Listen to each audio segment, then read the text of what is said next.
दोस्तों, भगवान शिव जी कथा सुनाते हुए कहते हैं, हे देवी पार्वती, देवपुर राज्य में एक सुंदर नगर था। उस नगर में एक धनवान व्यापारी रहता था। उसके घर में धन दौलत की कोई कमी नहीं थी। कुछ समय बाद उसके घर वालों ने उसका विवाह रूपल नाम की एक सुंदर लड़की के साथ कर दिया। वे दोनों एक दूसरे से बहुत प्रेम करते थे। ऐसे ही सुखपूर्वक दोनों अपना जीवन व्यतीत करने लगे। एक दिन व्यापारी किसी काम से दूसरे राज्य को जा रहा था। तभी अचानक से उसे बहुत जोर से प्यास लग जाती है और प्यास के मारे उसका गला सूखा जा रहा था। वह अपनी प्यास बुझाने के लिए पास के घर में जाता है और घर का दरवाज़ा खटखटाने लगता है। दरवाज़ा खटखटाने की आवाज़ सुनकर उस घर से एक अत्यंत ही सुंदर और रूपवान स्त्री बाहर निकलती है। दोस्तों, उस स्त्री के रूप और सुंदरता को देखकर वह व्यापारी उस पर मोहित हो जाता है और मन ही मन उससे प्रेम कर बैठता है। फिर वह स्त्री उस व्यापारी से कहती है, हे विप्र, क्या बात है, आप इस तरह मेरे घर के दरवाज़ा को क्यों खटखटा रहे हैं? इस पर वह व्यापारी उस सुंदर स्त्री से कहता है कि हे सुंदरी, मैं एक व्यापारी हूँ और अपने व्यापार के काम से दूसरे राज्य को जा रहा था, लेकिन अचानक से मुझे बहुत ज़ोर से प्यास लग गई, जिसकी वजह से मैं आपके घर का दरवाज़ा खटखटा रहा था। उस व्यापारी की बात सुनकर वह सुंदर स्त्री घर के अंदर जाती है और रसोई घर से एक लोटे में पानी लाकर उस व्यापारी को दे देती है।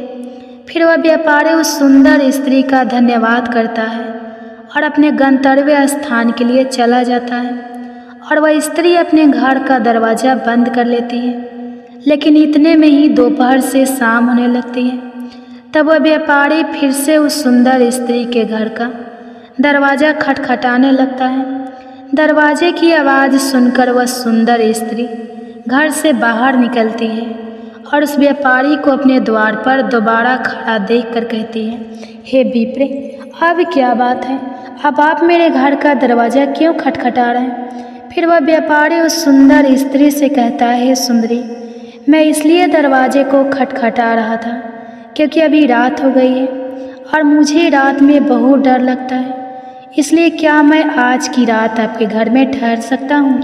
उस व्यापारी की यह बात सुनकर वह सुंदर स्त्री अपने मन में सोचने लगती है कि मुझे इस आदमी को इतनी रात के समय घर में नहीं आने देना चाहिए। मेरे बारे में लोग क्या सोचेंगे?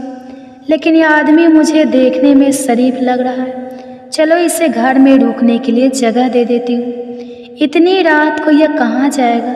किसी जानवर ने इस पर हमला कर दिया तो इसकी जान भी जा सकती है। अपने मन में इतना सोचकर वह स्त्री उस व्यापारी से कहती है, ठीक है, तुम आज की रात मेरे घर में ठहर सकते हो, लेकिन तुम्हें सुबह नगर के लोगों के उठने से पहले ही उठकर चले जाना है। फिर वह व्यापारी उस सुंदर स्त्री की बात मान लेता है। उसके बाद वह व्यापारी उस सुंदर स्त्री के घर के अंदर जाता है। फिर वह सुंदर स्त्री को खाने के लिए भोजन देकर वापस अपने कक्ष में चली जाती है और वह व्यापारी भी भोजन करने के बाद एक कमरे में जाकर चारपाई पर सो जाता है। फिर सुबह जल्दी उठकर वह सुंदर स्त्री के घर से बाहर निकल जाता है, लेकिन उस व्यापारी को घर से बाहर निकलते हुए एक स्त्री देख लेती है और दुर्भाग्य से वह स्त्री उस व्यापारी की मौसी थी। उसके थोड़ी देर बाद जब वह स्त्री उठती है, अपने घर के कामों में लग जाती है, तभी अचानक से उस व्यापारी की मौसी उस सुंदर स्त्री के पास आती है और उस स्त्री से पूछते हुए कहती है कि वह आदमी कौन था और तुम्हारे घर में इतनी सुबह क्या कर रहा था? तब वह स्त्री उस व्यापारी की मौसी को पूरी बात बता देती है। उसकी बात सुनकर व्यापारी की मौसी उसके घर चली जाती है, लेकिन उन्हें उस सुंदर स्त्री की बात पर बिल्कुल भी भरोसा नहीं था, इसलिए वह सीधा उस व्यापारी के घर पर पहुंच जाती है और उस व्यापारी की पत्नी को पूरी बात बता देती है।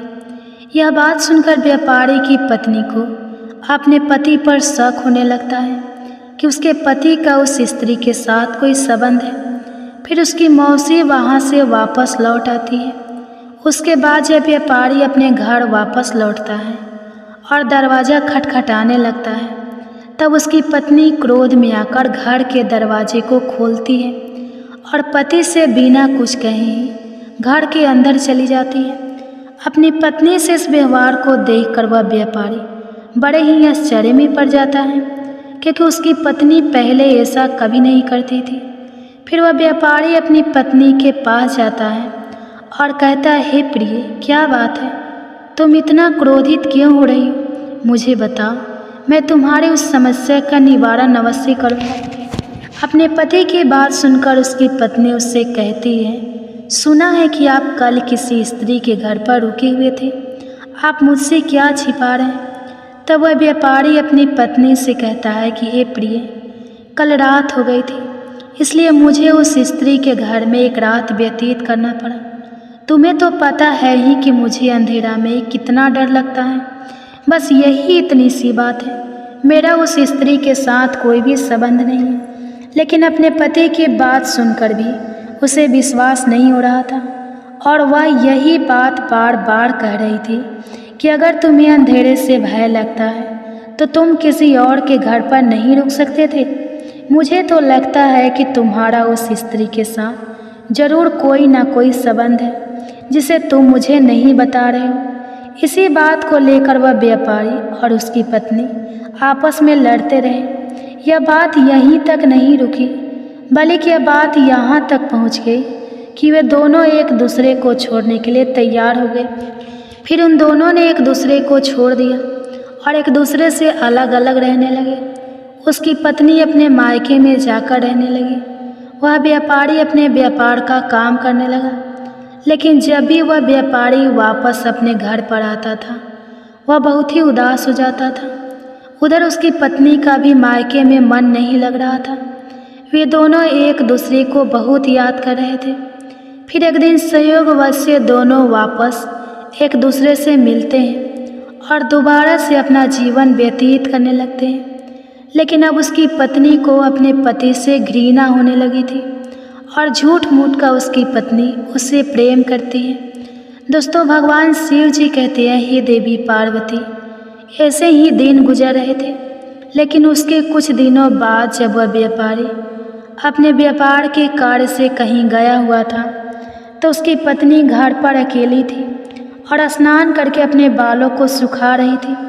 तभी अचानक से उसके घर के सामने एक अत्यंत सुंदर नवयुवक गुजर रहा था, जिसे देखकर वह व्यापारी की पत्नी उस पर मुग्ध हो जाती है और उस नवयुवक के पास पहुंचकर उसे मीठी मीठी बातें करने लगती है, जिससे वह नवयुवक भी उसके रंग रूप को देखकर उस पर मुग्ध हो जाता है और उस व्यापारी की पत्नी के साथ संबंध बनाने लगता है।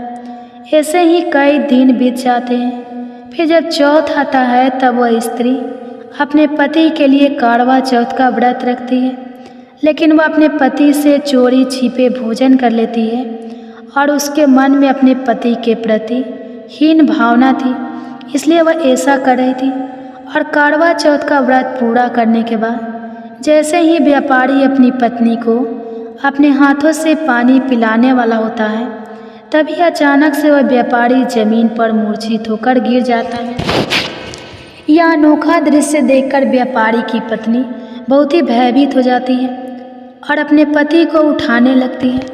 लेकिन उसका पति ना तो कुछ बोल रहा था और ना ही अपनी आंखें खोल रहा था। फिर वह स्त्री भागते हुए नगर के वैद्य को बुलाकर लाती है। फिर वह वैद्य व्यापारी के हाथ की नव देखकर व्यापारी की पत्नी को बताता है कि आपके पति की मृत्यु हो चुकी है, अब इनका अंतिम संस्कार करवा दो। वह वैद्य अभी इतनी बात कह ही रहा था कि तभी व्यापारी के माता पिता वहाँ पर आ जाते हैं और उस वैद्य की मुख से यह बात सुनकर अपनी बहू पर बहुत क्रोधित हो जाते हैं। फिर वह वैद्य वहाँ से चला जाता है। उसके बाद उसके ससुर उससे कहते हैं, अरे पापनी, तूने यह क्या कर डाला, मेरे बेटे को मार डाला।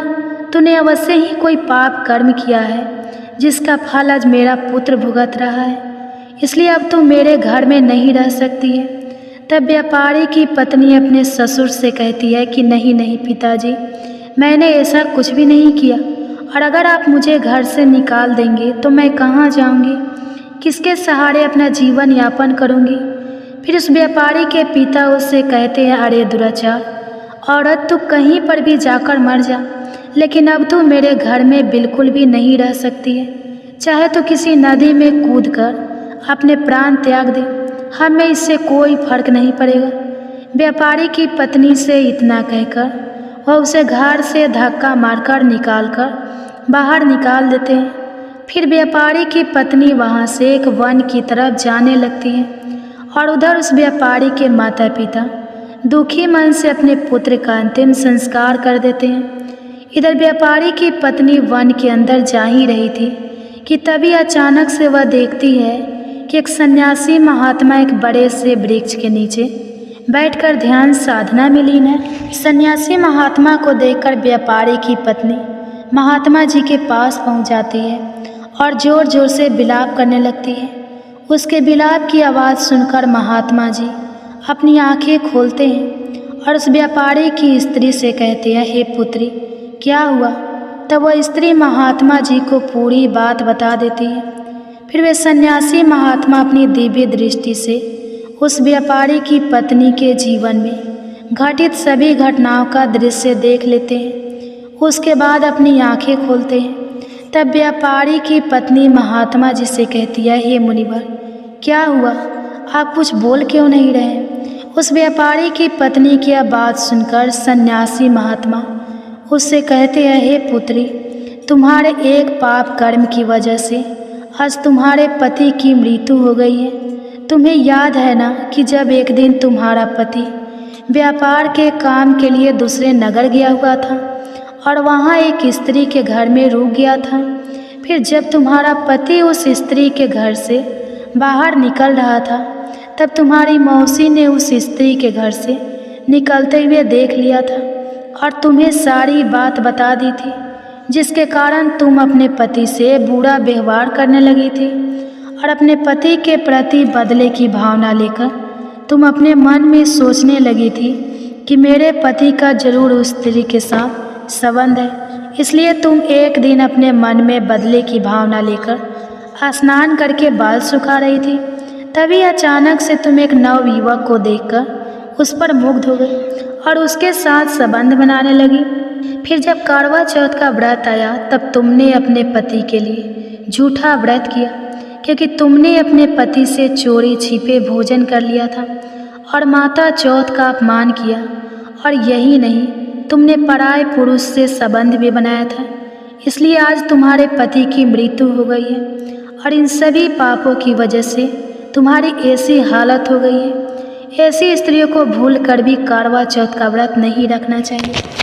यह बात सुनकर व्यापारी की पत्नी महात्मा जी से कहती है कि हे मुनिवर, मुझे अपनी भूल पर बहुत दुख है। मुझे अपने पति पर इस तरह से शक नहीं करना चाहिए था। लेकिन आप कहना क्या चाहते हैं? आप मुझे विस्तार से बताइए कि वे कौन सी स्त्रियां होती है जिन्हें भूल कर भी करवा चौथ का व्रत नहीं रखना चाहिए।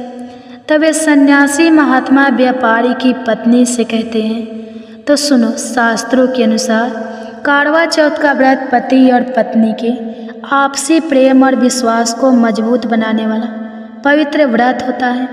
अगर किसी पति पत्नी के बीच में लंबे समय से झगड़ा, मतभेद या तनाव का माहौल है या काफ़ी समय से दोनों एक दूसरे से दूर रहते हैं, तो ऐसी स्त्रियों को इस व्रत का पालन नहीं करना चाहिए, क्योंकि ऐसे तनाव भरे माहौल में मन में पति के प्रति बुरे विचार आते रहते हैं और ऐसे क्रोधी मन से करवा चौथ का व्रत रखने से इस व्रत का खंडन होता है और माता गौरी का अपमान होता है, क्रोधित हो जाती है, जिसका परिणाम स्वरूप दोनों को ही मुश्किलों का सामना करना पड़ सकता है और दोनों के रिश्ते में दरार भी पड़ सकती है। इसलिए इस व्रत को रखने से पहले अपने मन से क्रोध को त्याग देना चाहिए, अपने रिश्तों को समझ लेना चाहिए और आपस में हो रहे कलश को दूर करके ही इस व्रत को रखना चाहिए। और अविवाहित स्त्री को भूल से भी इस पवित्र व्रत को नहीं रखना चाहिए। आज के कलयुग में स्त्री और पुरुष बिना विवाह के ही एक साथ रहने लगे हैं। साथ ही साथ कुछ पति पत्नी विवाह में साथ फेरे भी नहीं लेते हैं, लेकिन शास्त्रों में बिना 7 फेरे के विवाह को शुभ नहीं माना जाता। ऐसे में बिना 7 फेरे लिए और बिना विवाह के किसी पुरुष के साथ रहने वाली स्त्रियों को इस व्रत को नहीं रखना चाहिए। यदि वह ऐसा करती है तो उन्हें जीवन भर दुखों का सामना करना पड़ता है। आगे सन्यासी महात्मा कहते हैं, धर्म शास्त्रों के अनुसार अगर कोई स्त्री अपने पति के होते हुए भी किसी अन्य पुरुष के साथ अनैतिक संबंध स्थापित करती है और पराये पुरुष के प्रति मन में कोई भावना रखती है तो ऐसी स्त्री को भूलवश भी करवा चौथ का व्रत नहीं रखना चाहिए, क्योंकि करवा चौथ का व्रत केवल पतिव्रता स्त्रियों के लिए होता है। लेकिन अगर कोई चरित्रहीन स्त्री करवा चौथ का व्रत रखती है तो उसे चौथ माता के क्रोध का भी सामना करना पड़ता है, जैसा कि तुम्हारे साथ हुआ है। क्योंकि करवा चौथ का व्रत पति के प्रति समर्पण का भावना को दर्शाता है। आपके पति की छवि को चंद्रमा में देखने का अर्थ यह होता है कि आपके मन में पति की मूरत बसती है। लेकिन अगर किसी स्त्री के मन में पति के अलावा कोई अन्य पुरुष है तो ऐसी स्त्री को यह व्रत भूलकर भी नहीं रखनी चाहिए। इस व्रत को सुहागन स्त्रियां ही रख सकती हैं। कुंवारी कन्याएं करवा चौथ का व्रत नहीं रख सकती। यदि वह ऐसा करती है तो उन्हें इसका दुष्परिणाम भुगतना पड़ता है। और आगे सन्यासी महात्मा कहते हैं, हे पुत्री, एक रजस्वली स्त्री को यह व्रत नहीं रखना चाहिए। यदि वह पतिव्रता स्त्री है तो रख सकती है, किंतु उसे चौथ माता की पूजा नहीं करनी होगी। वह दूर से उन्हें प्रणाम कर ले, क्योंकि मासिक धर्म के समय स्त्रियां पवित्र होती है, इसलिए उन्हें पूजा करने की मनाही है। इतना कहकर वह सन्यासी महात्मा अंतर ध्यान हो जाते हैं। फिर भगवान शिव जी माता पार्वती से कहते हैं, हे देवी, इस कथा के माध्यम से आपको पता चल ही गया है कि कौन सी स्त्रियों को इस पवित्र व्रत को नहीं रखना चाहिए। तो ये थे करवा चौथ व्रत की कथा। प्रेम से बोलिए करवा माता की जय, चौथ माता की जय, गणेश भगवान की जय। प्रिय श्रोताओ, कहा जाता है कि करवा चौथ का व्रत श्रवण करें और उसके बाद बिना चौथ माता के व्रत का ये व्रत पूरा नहीं होता। तो आइए हम सभी मिलकर चौथ माता के कथा की रसपान करते हैं। चौथ माता की कथा और भगवान विघ्नहर्ता गणेश की कथा। माना जाता है कि चौथ माता का व्रत और कथा के साथ भगवान गणेश की कथा सुनने से व्रत का पूर्ण फल प्राप्त होता है। पौराणिक कथा के अनुसार एक गांव में एक सेठ सेठानी थी। उनके एक बेटा और एक बहू थे। बहू सबको भोजन करा के फिर स्वयं भोजन करती थी। एक पड़ोसन ऐसी भी थी जो रोज़ पूछती थी कि बहू आज क्या बनाया है, क्या खाया है, तो बहू कहती ठंडो बासी। एक दिन उसके पति ने ऐसा सुनकर विचार किया कि आज तो पकवान बनाया जाए, फिर देखे कि मेरी पत्नी क्या कहती है। उसने तरह तरह के पकवान बनवाए और घर के सभी लोगों ने एक साथ बैठकर भोजन किया। आज भी पड़ोसन ने पूछा तो बहू ने कहा कि ठंडो बासी। सेठ के लड़के ने सोचा हो ना हो कोई बात अवश्य है जिससे कि मेरी पत्नी ऐसा कहती है। उसने पत्नी से पूछा तुम रोज ठंडो बासी खाया ऐसा क्यों कहती हो, जबकि हम सब ने एक साथ बैठकर कई तरह के पकवान खाए। उसकी पत्नी बोली हम जो खा रहे हैं वह बाप बूढ़ों की कमाई है। जिस दिन आप कमा कर लाओगे उस दिन मैं समझूंगी कि ताज़ा भोजन कर रहे हैं। अब एक दिन लड़के ने माँ से कहा मैं एक बड़े शहर में कमाई करने जा रहा हूँ। माँ बोला बेटा अपने पास इतना धन है कि खाया नहीं खत्म होगा। माँ के मना करने पर भी बेटे ने स्वयं कमाने का दृढ़ निश्चय कर लिया और जाते समय पत्नी से कहा मैं जब तक कमाकर बहुत सा धन लेकर ना आऊँ तुम चूल्हे की आग मत बुझने देना। एक दिन चूल्हे की आग बुझ गई तो वह मन ही मन घबराने लगी, कहीं मेरे पति पर संकट तो नहीं आ पड़ा, जल्दी पड़ोस में से आग लाकर चूल्हे में रख दूँ। ऐसा विचार करके पत्नी पड़ोस में गई। वहाँ पड़ोसन चौथ माता का व्रत और पूजन कर रही थी। पड़ोसन ने कहा थोड़ी देर में आकर ले जाना। तो बहू ने पड़ोसन से पूछा आप यह व्रत क्यों करती हो, इससे क्या मिलता है। पड़ोसन ने कहा चौथ माता की इस व्रत को करने से अन्न और लक्ष्मी मिलती है और अपनी मनोकामनाएं पूर्ण होती है। अब बहू भी चौथ माता का व्रत करने लगी। दीवार पर उसने चौथ माता का चित्र बनाया। उस दिन घी और गुड़ का चूरमा बनाकर रात्रि को चंद्रमा को अर्घ्य देकर उसने भोजन किया। ऐसा करते करते बहुत दिन हो गए। चौथ माता ने उस बहू के पति को सपना दिया कि साहूकार का बेटा तू जागे कि सोए, तेरी पत्नी तुझे बहुत याद कर रही है। घर जाकर उसकी चिंता मिटा दे। तू दुकान खोलकर कंकु केसर का पगलिया बनाकर बैठ जाना। आज तेरा हिसाब किताब हो जाएगा। अब तो चौथ माता ने जैसा कहा था वैसा ही हुआ। उसने घर जाने की तैयारी की और गाड़ी भर के धन दौलत लेकर चल दिया। रास्ते में एक बड़ा सा काला नाग फन फैलाए बैठा था और कहने लगा, आज तो मैं तुझे डसूंगा, छोड़ूंगा नहीं। आज तेरी आयु पूरी हो गई है। सेठ के लड़के ने कहा, आज चौथ माता ने मुझे सपना दिया तो मैं पत्नी से मिलने घर जा रहा हूँ। वहाँ मेरी पत्नी बहुत चिंता कर रही है। मैं उससे मिलकर जरूर आऊँगा, तब तुम मुझे डस लेना।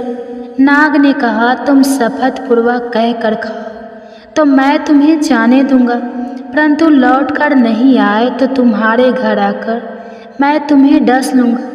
इस प्रकार सांप को वचन देकर वह घर पहुँचा। वहाँ सभी से हंसी खुशी से मिला और भोजन करने उदास होकर बैठ गया। उसकी पत्नी ने उदास होने का कारण पूछा तो पति ने काले नाग वाली बात बताते हुए कहा कि यदि मैं उसके पास नहीं जाऊंगा तो वह घर आकर ही मुझे डस लेगा। पत्नी बहुत चतुर थी। उसने कहा कि आज घबराओ नहीं, लेट जाओ, मैं एक उपाय करती हूँ। पत्नी ने कमरे की 7 पेड़ी धोई। पहली पेड़ी पर रेत, दूसरी पर इत्र, तीसरी पर गुलाल फूल, चौथी पर कंकु केसर, 5वीं पर लड्डू पेड़ा, 6ठी पर गाधी गलीचा और 7वीं पेड़ी पर दूध का कटोरा भरकर रख दिए। इस प्रकार वह 7वीं पेड़ी सजाकर बैठ गई। आधी रात होते ही नाग आकर पीढ़ी चढ़ने लगा। पहली पीढ़ी पर रेत में लौट गया और कहने लगा कि सेठ की बहू ने आराम तो बहुत दिया, पर वचनों से बंध कर आया हूँ तो डसूंगा अवश्य ही। इसी प्रकार 7 पीढ़ियों पर नाग आराम करता हुआ और कहता हुआ कि डसूंगा जरूर कमरे में जाने ही वाला था कि चौथ माता ने विचार किया कि मैं इसे नहीं बचाऊंगी तो संसार में धर्म, कर्म और व्रत पूजन को कौन मानेगा। अब तो गणेश जी, चंद्रमा जी और चौथ माता ने उसे बचाने का विचार किया। चंद्रमा जी ने उजाला किया, चौथ माता ढाल बनी और गणेश जी ने तलवार लेकर नाग को मार दिया और ढाल से ढक दिया। अब बहू भी थकी हारी सो गई। दिन निकला तो लोग बेटे से मिलने आए, परंतु बेटा बहू तो उठे ही नहीं थे। बहुत देर हो गई तो माँ उन्हें उठाने गई। माँ ने 7 पीढ़ियों पर जो कुछ देखा तो वह बहुत ही घबराई और बेटा बहू को आवाज़ लगाई, बेटा बहू उठो। तो देखा कि एक ढाल तलवार वहाँ पड़ी है। अब ढाल उठाई तो वही काला नाग मरा हुआ पड़ा है। बेटा बहू ने सोचा कि आज तो धर्म कर्मी आड़े आए जो भगवान गणेश जी और चौथ माता ने अपनी रक्षा की है। हे चौथ माता, आपने जैसी सेठ के बेटे बहू की रक्षा की वैसे ही सबकी रक्षा करना। बोलो चौथ माता की जय। भगवान विघ्नहर्ता गणेश की कथा सुने बिना चौथ माता के व्रत की कथा अधूरी मानी जाती है। इसलिए अब आप सुनिए भगवान गणेश की कथा। एक समय की बात है, विष्णु भगवान के विवाह लक्ष्मी जी के साथ निश्चित हो गया। विवाह की तैयारियां होने लगी। सभी देवताओं को निमंत्रण भेजे गए, परंतु गणेश जी को निमंत्रण नहीं दिया। कारण जो भी रहा हो, अब भगवान विष्णु की बारात जाने का समय आ गया। सभी देवता अपनी पत्नियों के साथ विवाह समारोह में आए। उन सब ने देखा कि गणेश जी कहीं दिखाई नहीं दे रहे। तब वे आपस में चर्चा करने लगे कि क्या गणेश जी को नहीं न्योता है या स्वयं गणेश जी ही नहीं आए हैं। सभी को इस बात पर आश्चर्य होने लगा। तभी सबने विचार किया कि विष्णु भगवान से ही इसका कारण पूछा जाए। विष्णु भगवान से पूछने पर उन्होंने कहा कि हमने गणेश जी के पिता भोलेनाथ महादेव को न्योता भेजा है। यदि गणेश जी अपने पिता के साथ आना चाहते हो तो आ जाते, अलग से न्योता नहीं देने की कोई आवश्यकता भी नहीं है। दूसरी बात यह है कि उनको 1.25 मन मूंग, 1.25 मन चावल, 1.25 मन घी और 1.25 मन लड्डू का भोजन दिन भर में चाहिए। यदि गणेश जी नहीं आएंगे तो कोई बात नहीं, दूसरे के घर जाकर इतना सारा खाना पीना अच्छा भी नहीं लगता। इतनी वार्ता कर ही रहे थे कि किसी एक ने सुझाव दिया, यदि गणेश जी आ भी जाए तो उनको द्वारपाल बनाकर बैठा देंगे कि आप घर की देखभाल करना। आप तो चूहे पर बैठकर धीरे धीरे चलोगे तो बारात से बहुत पीछे रह जाओगे। यह सुझाव भी सबको पसंद आ गया। तब विष्णु भगवान ने भी अपनी सहमति दे दी। होना क्या था, इतने में गणेश जी वहाँ पहुँचे और उन्हें समझा बुझाकर घर की रखवाली करने बैठा दिया। बारात चल दी। तब नारद जी ने देखा कि गणेश जी तो दरवाजे पर ही बैठे हुए हैं। तो वे गणेश जी के पास गया, रोकने का कारण पूछा। गणेश जी कहने लगे कि विष्णु भगवान ने मेरा बहुत अपमान किया है। नारद जी ने कहा कि आप अपनी मूषक सेना को आगे भेज दो तो वह रास्ता खोद देगी, जिससे उनके वाहन धरती में धंस जाएंगे। तब आपको सम्मानपूर्वक बुलाना ही पड़ेगा। अब तो गणेश जी ने अपनी मूषक सेना जल्दी से आगे भेज दी और सेना ने जमीन पूरी कर दी। जब बारात वहाँ से निकली तो रथों के पहिए धरती में धंस गए। लाख कोशिश करे परंतु पहिए नहीं निकले। सभी ने अपने अपने उपाय किए परंतु पहिए तो नहीं निकले, बल्कि जगह जगह से टूट गए। किसी की समझ में नहीं आ रहा था कि अब क्या किया जाए। अब तो नारद जी ने कहा, आप लोगों ने गणेश जी का अपमान करके अच्छा नहीं किया। यदि उन्हें मना कर लाया जाए तो आपका कार्य सिद्ध हो सकता है और यह संकट टल सकता है। शंकर भगवान ने अपने दूत नंदी को भेजा और वे गणेश जी को लेकर आए। गणेश जी का आदर सम्मान के साथ पूजन किया। तब कहीं रथ के पहिए निकले। अब रथ के पहिए निकले तो गए परंतु वे टूट फूट गए तो उन्हें सुधारे कौन। पास के खेत में खाती काम कर रहा था, उसे बुलाया गया। खाती अपना कार्य करने से पहले श्री गणेशाय नमः कहकर गणेश जी की वंदना मन ही मन करने लगा। देखते ही देखते खाती ने सभी पहियों को ठीक कर दिया। तब खाती कहने लगा कि हे देवताओं, आपने सर्वप्रथम गणेश जी को नहीं मनाया होगा और ना ही उनका पूजन किया होगा, इसलिए तो आपके साथ यह संकट आया है। हम तो मूर्ख ज्ञानी हैं, फिर भी पहले गणेश जी को पूजते हैं, उनका ध्यान करते हैं। आप लोग तो देवता गण हैं, फिर भी आप गणेश जी को कैसे भूल गए। अब आप लोग भगवान श्री गणेश जी की जय बोलकर जाए तो आपके सब काम बन जाएंगे और कोई संकट भी नहीं आएगा। अब सभी को अपनी अपनी गलती का पश्चाताप हुआ और सबने भगवान गणेश की जय जयकार करते हुए और बारात वहाँ से चल दी और विष्णु भगवान का लक्ष्मी जी के साथ विवाह संपन्न करा के सभी सकुशल घर लौटे। हे गणेश जी महाराज, आपने जैसे विष्णु भगवान के कार्य को सिद्ध किया वैसे सभी के कार्य को सिद्ध करना। बोलो भगवान गणेश की जय। तो यह थी आज की चौथ माता की कथा और विघ्नहर्ता भगवान गणेश की कथा।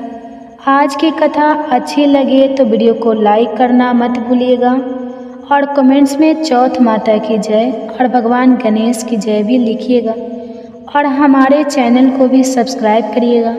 ओम श्री गणेशाय नमः। श्री शिवाय नमस्तुभ्यम। ओम नमः शिवाय। हर हर महादेव। प्रिय श्रोता, आज हम सुना रहे हैं आपको भगवान शिव और माता पार्वती की एक बहुत ही सुंदर और सच्ची कहानी। आप इस कहानी को पूरा सुनें और वीडियो को लाइक करके शेयर करें और हमारे चैनल को सब्सक्राइब करके बेल आइकन को ऑन कर लें ताकि ऐसे ही वीडियो की नोटिफिकेशन आपके पास सबसे पहले पहुँचे। तो चलिए शुरू करते हैं। एक बार भगवान शिव ने अपनी दिव्य शक्ति से एक बड़े कढ़ाई को प्रकट की। कढ़ा जिसमें हम भोजन पकाते हैं और जिसे हम कढ़ाई कहते हैं। तो अब भगवान शिव कढ़ाई को प्रकट करके उसे एक तरफ रखकर ध्यान में मग्न हो गए। इतनी देर में माता पार्वती स्नान करके भगवान शिव के समक्ष आती हैं और आकर उन्होंने क्या देखा कि भगवान शिव के सामने एक बड़ा सा भारी भरकम काढ़ा रखा हुआ है और उसी के सामने भगवान शिव ध्यान मग्न बैठे हुए हैं। अब तो देवी पार्वती बड़े आश्चर्य में पड़ गई। अब वे महादेव के ध्यान से बाहर निकलने की प्रतीक्षा करने लगी। जब महादेव का ध्यान समाप्त हुआ तब देवी पार्वती ने पूछा, हे देव, हे त्रिलोकीनाथ, हे मेरे प्रभु, बड़ा ही आश्चर्य है प्रभु, यह भारी भरकम बड़ा सा कढ़ा यह किस लिए लाया गया है? इससे पहले कि माता पार्वती आगे कुछ पूछती, भगवान शिव मुस्कुराते हुए बीच में बोले, देवी, हे पार्वती, आप इस कढ़ाई को देखकर इतना आश्चर्य मत कीजिए, क्योंकि आप हर दिन कोई ना कोई प्रश्न लेकर हमारे सामने प्रस्तुत हो जाती हैं और जब मैं उसका उत्तर देता हूँ और कहानी सुनाकर आपका मन बहलाता हूँ तभी आपको संतुष्टि होती है। इसलिए देवी, आज हमने इसी का प्रबंध किया है। प्रिय भक्तजनों, चलिए आगे सुनते हैं फिर आगे क्या होता है। जो प्रिय भक्तजनों, इधर बड़े कढ़ाई को देखकर माता पार्वती सोच में पड़ गई और भगवान शिव माता पार्वती को आधी अधूरी बात सुनाकर मुस्कुराकर फिर से ध्यान मग्न हो गए। अब इधर चलिए देखते हैं कि इसके बाद क्या होता है। इधर अनंत ब्रह्मांड में चारों युग चारों भाई एक साथ बैठकर बात कर रहे होते हैं। चारों एक साथ बैठे थे। अब बातों ही बातों में एक दूसरे से वाद विवाद करने लगे। सब आपस में यही कहने लगे कि हम तुमसे बड़े हैं, हम तुमसे महान हैं। तो कोई कहता है हम तुमसे श्रेष्ठ हैं। अब सभी खुद को एक दूसरे से श्रेष्ठ बताने की कोशिश करने लगे। तब सबसे पहले सतजु कहने लगा कि अरे मूर्खों, तुम सब मुझसे छोटे हो, भला तुम मेरी बराबरी कैसे करने लगे? जब त्रेता युग ने सतजु की यह बात सुनी तो उसने कहा कि तुम सबसे बड़े कैसे हो सकते हो? अरे तुम सब में से बड़ा तो मैं हूँ, मैं ही सर्वश्रेष्ठ हूँ। तुम सब मुझसे भला श्रेष्ठ कैसे हो सकते हो? इतने में ही द्वापर युग भी बोल उठा कि तुम मुझसे श्रेष्ठ कैसे हो सकते हो? अरे तुम सब में से श्रेष्ठ तो मैं हूँ, तुम लोगों का श्रेष्ठ होने का तो कोई सवाल ही नहीं उठता। अब उन सब की बात सुनकर भला कलयुग कैसे चुप रहता? कलयुग भी बीच में बोल उठा, तुम तीन मुझसे श्रेष्ठ बन रहे हो। अरे असलियत तो तुम जानते ही नहीं, असलियत तो यही है कि श्रेष्ठ मैं ही हूँ। इस तरह से अब वाद विवाद करते करते वे चारों युग आपस में ही लड़ाई झगड़ा करने लगे। अब चारों युगों ने मिलकर एक योजना बनाई। वे आपस में कहने लगे कि इस तरह तो वाद विवाद करके कोई फैसला ही नहीं हो पाएगा। हम सब मिलकर क्यों न कैलाश पर्वत पर चलें। वे चारों युग आपस में कहने लगे कि इस प्रकार लड़ते रहें तो अच्छा होगा, हम सब मिलकर कैलाश पर्वत पर विराजमान भगवान शिव के पास चलते हैं। अब तो वही हमारा फैसला करेंगे। इस तरह से आपस में समझौता करके चारों युगों ने कैलाश पर्वत की ओर प्रस्थान किया। चलते चलते आखिरकार वे कैलाश पर्वत पर पहुंच गए। वहां पर पहुंचकर चारों युगों ने भगवान शिव को प्रणाम किया। चारों युगों को अपने पास आया देखकर भगवान शिव ने उन सभी का स्वागत करते हुए कहा कि आप सभी का हमारे दरबार में हमारे कैलाश पर स्वागत है। कहो तुम्हारे आने का क्या कारण है? आप तो स्वयं ही कालचक्र हो, तुम सभी तो स्वयं समय हो, फिर ऐसा क्या कारण हो गया कि आपको हमारे पास आना पड़ा? भगवान शिव के इस प्रकार पूछने पर चारों युगों ने कहा कि हे सृष्टि के रचयिता, हे प्रभु, हे महादेव, हम चारों युगों में विवाद खड़ा हो गया है और हम सब में एक दूसरे से बड़ा होने की बात पर होड़ लग गई है। इसी समस्या का समाधान पाने के लिए हे प्रभु, हम आपके समक्ष पधारे हैं। हम इस समस्या का समाधान खुद से करने में असमर्थ थे, इसलिए प्रभु अब तो आप ही हमारी इस समस्या का कोई समाधान ढूंढिए। आप ही हमारा फैसला कीजिए, आप हमारा न्याय कीजिए और बताएं प्रभु कि हम चारों युगों में आखिरकार सबसे बड़ा कौन है, हम चारों में से सबसे श्रेष्ठ कौन है। चारों युगों की इस बात सुनकर भगवान शिव कहने लगे कि इसका फैसला तो तब होगा जब आप चारों अपने अपने बारे में बताएंगे कि किन किन गुणों के कारण आप खुद को बड़ा बता रहे हो। तब शिव जी ने कहा, हे सतयुग, पहले तुम ही बताओ कि तुम कैसे श्रेष्ठ हो गए। तब सतयुग ने कहा, प्रभु देखिए मेरी आयु सबसे ज़्यादा है, मैं 70 लाख वर्ष का हूँ और अन्य युग मुझसे 70 लाख वर्ष छोटे हैं, इसलिए मैं इन सभी से लंबी आयु का हूँ। सतयुग की बात सुनते ही अब कलयुग बोल उठा कि प्रभु व्यक्ति कभी भी आयु से बड़ा नहीं होता, व्यक्ति के गुणों से बड़ा होता है। अब देखिए भगवान शिव ने कलयुग की इस दलील को मान लिया और सतयुग से कहा, हे सतयुग, तुम इस तरह आयु में बड़े होने से तो बड़े नहीं हो सकते।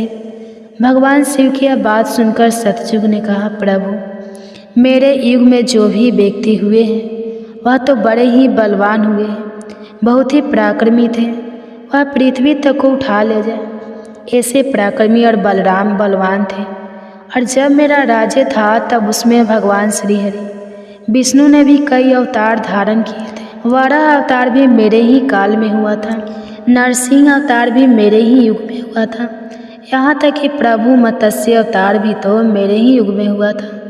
सतयुग को अपने बारे में इस तरह बढ़ाई करते देखकर त्रेता युग बोल उठा, नहीं नहीं, प्रभु श्री हरि विष्णु के अवतार लेने से सतयुग बड़ा भरा कैसे हो सकता है। प्रभु मर्यादा पुरुषोत्तम भगवान श्री रामचंद्र जी का अवतार तो मेरे ही युग में हुआ था। उन्होंने संसार को मर्यादा और धर्म पालन सिखाया। रावण जैसे महापंडित और कुंभकर्ण जैसे महान बलवान भी तो मेरे ही शासन काल में हुए थे। प्रभु इस तरह सतयुग मुझसे बड़ा नहीं हो सकता, फिर इन सब में से तो बड़ा मैं ही हुआ। बस फिर क्या था, जब यह बातें द्वापर ने सुनी तो द्वापर युग महादेव से बोल उठा, हे महादेव, हे प्रभु, यह दोनों बड़े बन रहे हैं, किंतु यह दोनों बड़े कैसे हो सकते हैं। आप देखिए ना प्रभु, आप तो जानते ही हैं जब मेरा शासन काल आया तो मेरे ही तो शासन काल में भगवान श्री कृष्ण ने अवतार लिया था और जो 16 कलाओं से संपन्न थे, परिपूर्ण थे, पर ब्रह्मा थे, उन्होंने ऐसा विराट रूप दिखाया जो कभी स्वयं भगवान विष्णु ने भी नहीं दिखाया था। इसलिए हे प्रभु, हे भोलेनाथ, यह दोनों युद्धाओं की बात करते हैं तो मेरे शासन काल में भी बड़े बड़े योद्धा द्रोणाचार्य, कर्ण, भीष्म, पितामह, युधिष्ठिर, अर्जुन, भीम, नकुल, सहदेव, कंस आदि ये भी तो मेरे ही शासन काल में हुए थे प्रभु। यहाँ तक कि बलराम जी भी मेरे ही शासन काल में तो हुए थे। अब बताइए प्रभु, मेरे शासन काल में कौन सा योद्धा भला इन योद्धाओं से कम था। इन सबसे तो श्रेष्ठ मैं ही हूँ। तब तक कलयुग भी बोल उठा कि प्रभु मैं इनकी बातें सही मानता हूँ, लेकिन इन तीनों के शासन काल में जो भी योद्धा हुए थे, जो भी अवतार हुए थे, उनमें कई काम चोरियाँ पाई गई थी और जिनके शासन काल में काम चोरी वाले मनुष्य होते हैं वे भला श्रेष्ठ कैसे हो सकते हैं। कलयुग कहने लगा, नहीं भगवान, मेरा शासन काल सबसे अच्छा है, क्योंकि मेरा शासन काल तो अच्छी अच्छी और नई नई तकनीकों से परिपूर्ण है। मेरा युग मशीनों का युग है, इसलिए मेरा शासन काल सबसे श्रेष्ठ है। अब भगवान शिव उन चारों युगों की बात को, उनके वाद विवाद को सुनकर मन ही मन विचार करने लगे कि किस प्रकार से इन सब की बातों का फैसला किया जाए और किस युग को श्रेष्ठ साबित किया जाए। वहीं पास में ही जगत जननी माता पार्वती भी भगवान शिव के साथ विराजमान थी, जो कि इन सभी युगों के वार्तालाप को बड़े ही ध्यानपूर्वक सुन रही थी। तभी माता पार्वती महादेव से कहने लगी, हे प्रभु, आप मन ही मन किस बात का विचार कर रहे हैं। अगर आपने इनका फैसला नहीं किया तो यह चारों भाई तो फिर आपस में ही कट मर जाएंगे। आपस में इस तरह की झगड़ा करते रहेंगे प्रभु, इसलिए आपको इनका फैसला तो तुरंत ही करना होगा। अगर इन्होंने ऐसा किया तो सृष्टि का तो काल चक्र ही रुक जाएगा, समय का प्रभाव ही रुक जाएगा। इसलिए हे भोलेनाथ, अब आप ही कुछ कीजिए। माता पार्वती के इस आग्रह को सुनकर महादेव कहने लगे, हे देवी, ठीक है, मैं समस्त युगों की बात मानता हूँ और मैं ही इन चारों युगों की बात का फैसला करूँगा। इसके बाद भगवान शिव ने चारों युगों से कहा, चलो ठीक है, अब मैं तुम चारों की परीक्षा लूँगा। जो इस परीक्षा में सफल हुआ वही श्रेष्ठ साबित हुआ। सतयुग बोल उठा, हे भगवान, आप जो चाहे हमारी परीक्षा ले सकते हैं, लेकिन सत्य तो यही है प्रभु कि सबसे बड़ा तो मैं ही रहूँगा। भगवान शिव की बात मानकर आखिरकार चारों युग परीक्षा देने के लिए तैयार हो गए। तब भगवान शिव ने माता पार्वती की तरफ मुस्कुराते हुए देखा और फिर कहा, हे देवी, आप आश्चर्यचकित थी ना कि मैंने अपने सामने यह कढ़ा किस लिए रखा है। तो अब इस कढ़ाई का समय आ गया है। आपने मुझसे प्रश्न किया था कि यह कढ़ाई मैंने किस लिए रखा है और यह फरसा किस उद्देश्य के लिए है। तब क्या था, भगवान शिव ने देखते ही देखते लोहे के फरसे को कैलाश पर्वत के नीचे एक तलहटी में रख दिया और फिर उस कढ़ाई फरसे के पास में ही चावल का एक ढेर भी लगा दिया। फिर भगवान शिव ने चारों युगों को बुलाया और कहा कि तुम चारों ही देख रहे हो ना, इसी से तुम चारों की अभी परीक्षा हो जाएगी। फिर भगवान शिव ने सतयुग से कहा, हे सतयुग, तुम मेरे 500 गणों को जो यहाँ बैठे हुए हैं भोजन बनाकर खिलाना है और इस परसे में रखे हुए चावल को बनाना है और इन चावलों को तुम्हारे ही युग का कोई व्यक्ति बनाएगा और मेरे यहाँ पर जितने भी गण हैं वह सब भोजन करेंगे। इसके बाद भगवान शिव ने आगे कहा, सतयुग, अब तुम्हारे ही युग का कोई व्यक्ति बनाओ और उसे यहाँ भोजन बनाने के लिए भेज दो। तब तक हम सभी लोग यहाँ खड़े होकर देख रहे हैं। भगवान शिव की बात जब सतयुग ने सुनी तो उसने ही बड़ा बलवान योद्धा बनाया। फिर सतयुग ने उस योद्धा से कहा कि जाओ बेटा, इस कढ़ाई में चावल बनाओ और बनाकर भगवान शिव के इन सभी 500 गणों को भोजन कराओ। अपने स्वामी की बात सुनकर वह सतयुग का व्यक्ति वहाँ आकर के देखता है जो हजारों टन से भी ज़्यादा का कड़ा है। उसने वहाँ पर एक चूल्हा तैयार किया और उस चूल्हे पर उस कढ़ाई को रखकर लकड़ियों की व्यवस्था की, आग जलाई और उस कढ़ाई में पानी डाला, फिर चावल डाले और जब चावल बनकर तैयार हो गए तब उसने भगवान शिव के सभी गणों को एक पंक्तियाँ में बैठा दिया और उन सभी को उसने भोजन कराया। सभी गुणों को भोजन कराने के बाद वह बलवान योद्धा अपने स्वामी सतयुग के पास वापस आया और उसे प्रणाम किया। तो सतयुग ने शाबाशी से उसकी पीठ थपथपाई और कहा कि आज तुमने मेरी लाज रख ली, अब तुम यहाँ से जा सकते हो। इसके बाद भगवान शिव ने त्रेता युग से कहा कि त्रेता, अब तुम अपने युग के कोई व्यक्ति को भेजो और यह जो कढ़ा रखा हुआ है इनमें चावल बनाकर मेरे सभी गणों को खिलाओ। त्रेता ने सुना तो कहने लगा कि ठीक है प्रभु, जैसे आपकी आज्ञा। अब त्रेता युग ने भी अपने समय के समान महान बलशाली कुंभकर्ण जैसे बलवान व्यक्ति को उत्पन्न किया और उससे कहा कि हे पुत्र, यह मेरे परीक्षा की घड़ी है। तुम्हें भगवान शिव के समस्त सभी समक्ष गणों को भोजन बनाकर खिलाना है। त्रेता युग के व्यक्ति ने उसे प्रणाम किया और उसके बाद वह वहाँ से तलहटी में चला गया। तलहटी में आकर उसने चूल्हा बनाया, लकड़ियों की व्यवस्था की, आग जलाई और एक हाथ से ही उस भारी भरकम कढ़ाई को उठाकर देखते ही देखते चूल्हे पर रख दिया। फिर उसमें पानी डालकर चावल डाले और जब चावल पक गए तब सभी गणों को बुलाकर उन्हें खाने के बाद भोजन कराया। इसके बाद वह वहाँ से तुरंत कैलाश पर्वत पर पहुँच गया जहाँ पर चारों युग विराजमान थे। इस प्रकार से त्रेता युग ने भी अपना कार्य पूर्ण किया। अब बारी आई द्वापर युग की। भगवान शिव ने द्वापर युग से कहा, हे द्वापर, अब मैं तुम्हारी परीक्षा लूँगा। जिस प्रकार से सतयुग और त्रेता युग ने परीक्षा दी है, ठीक इसी प्रकार से तुम्हें भी यह परीक्षा देनी होगी। यह सुनकर द्वापर युग ने बलशाली भीम के समान एक व्यक्ति को उत्पन्न किया और उसे आदेश दिया कि हे पुत्र, यह मेरे परीक्षा की घड़ी है, तुम्हें मेरी लाज रखनी है। अब तुम जाओ और बड़े से कढ़ाई में चावल बनाकर भगवान शिव के सभी गणों को भोजन कराओ और मेरी लाज बचाओ। यह सुनकर द्वापर युग के व्यक्ति ने अपने स्वामी को प्रणाम किया और वहाँ से तलहटी में चल पड़ा। तलहटी में जाकर उसने सबसे पहले चूल्हा बनाया, फिर आग जलाने के लिए लकड़ियाँ ढूंढी। लकड़ियों को चूल्हे में डालकर जलाया और पूरी ताकत लगाकर उसने उस बड़े से कढ़ाई को उठाकर जैसे तैसे खींचकर उसे चूल्हे पर रख दिया। वह तो द्वापर युग का व्यक्ति था, तो उसे थोड़ा ज़्यादा जोर लगाना पड़ा और बड़ी मुश्किल से वह कढ़ाई को उठा पाया। इस प्रकार से द्वापर युग के व्यक्ति ने भी चावल तैयार किए और भगवान के सभी गणों को भोजन कराकर वह फिर अपने स्वामी के पास वापस आया। उसके स्वामी द्वापर युग ने उसकी पीठ थपथपाई और उसे वहाँ से विदा किया। अब बारी आती है कलयुग की।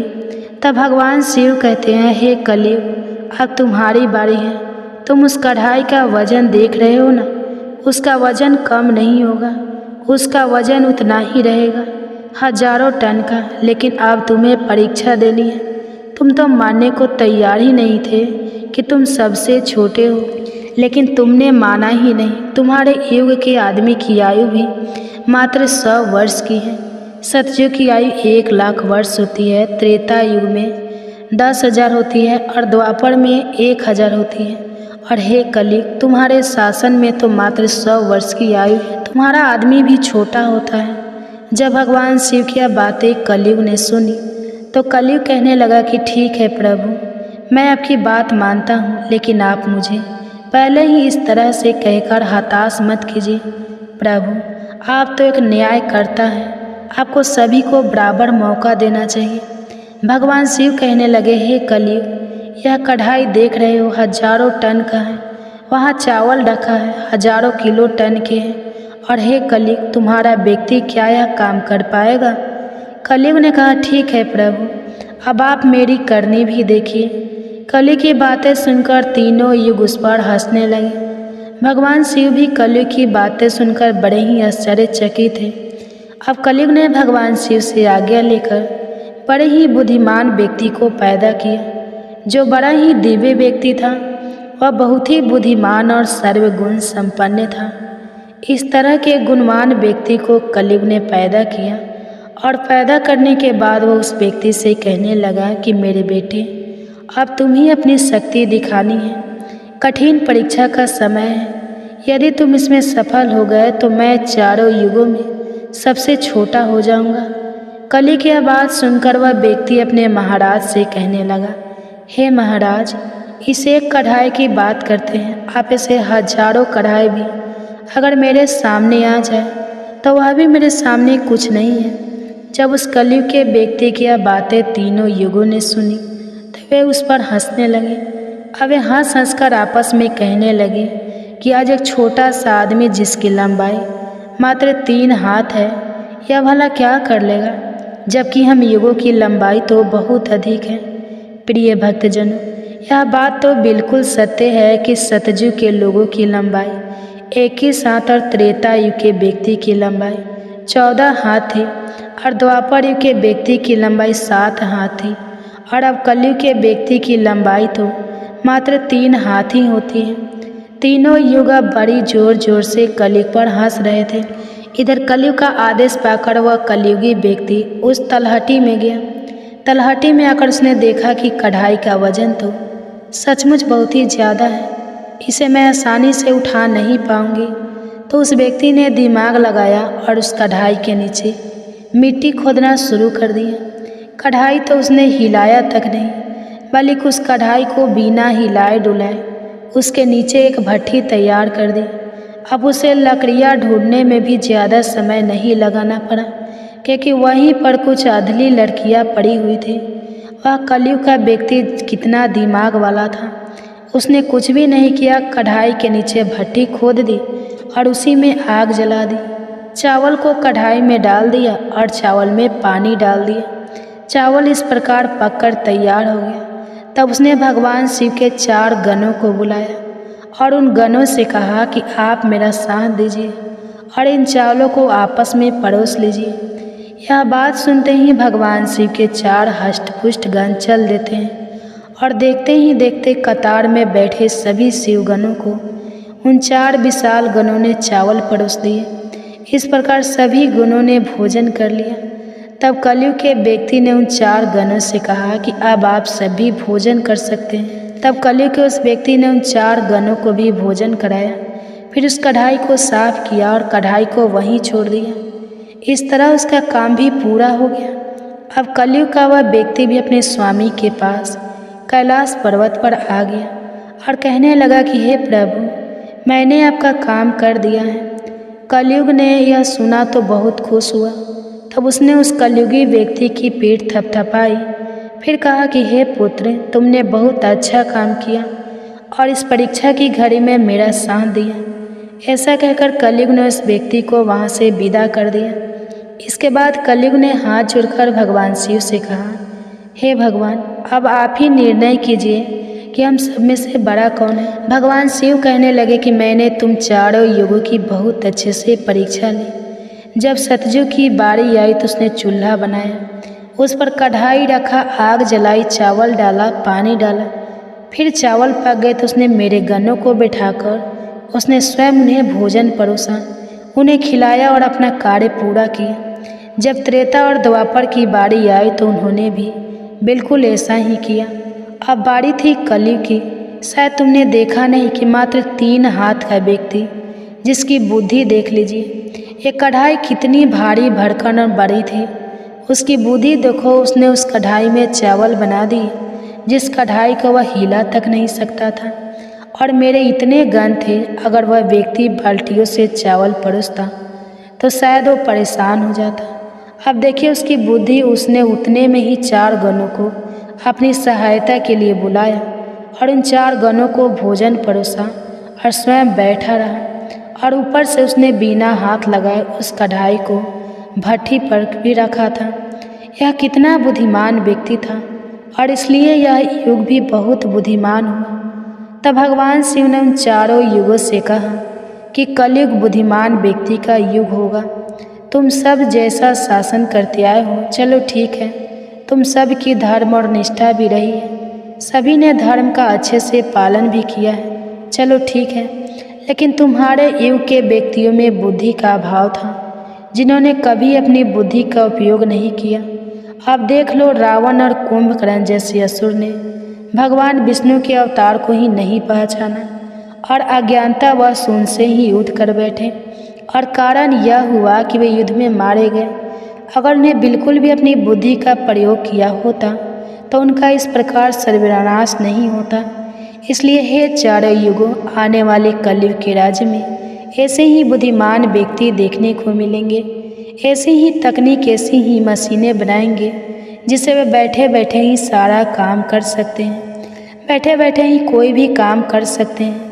कलयुग में व्यक्ति एक ही दिन में भगवान को प्राप्त कर लेगा। इस प्रकार से भगवान शिव ने चारों युगों की समस्याओं का समाधान किया और कहा कि कलयुग की सबसे श्रेष्ठ युग है। यह सुनकर चारों युग अपने अपने धाम को संतुष्ट होकर लौट गए। माता पार्वती भी यह सब कुछ देख और सुनकर बड़ी प्रसन्न हुई। उनके मन में उठी जिज्ञासा भी शांत हो चुकी थी और उनका मन भी बहल चुका था। तो प्रिय भक्तजनों, आज की कथा अगर पसंद आई हो तो वीडियो को लाइक कीजिएगा, शेयर कीजिएगा, चैनल को सब्सक्राइब कीजिएगा और कमेंट्स में हर हर महादेव जरूर लिखिएगा। इसी के साथ आज आप हमारे चैनल पर शिव महापुराण की कथा भी जरूर सुनिएगा। तो प्रेम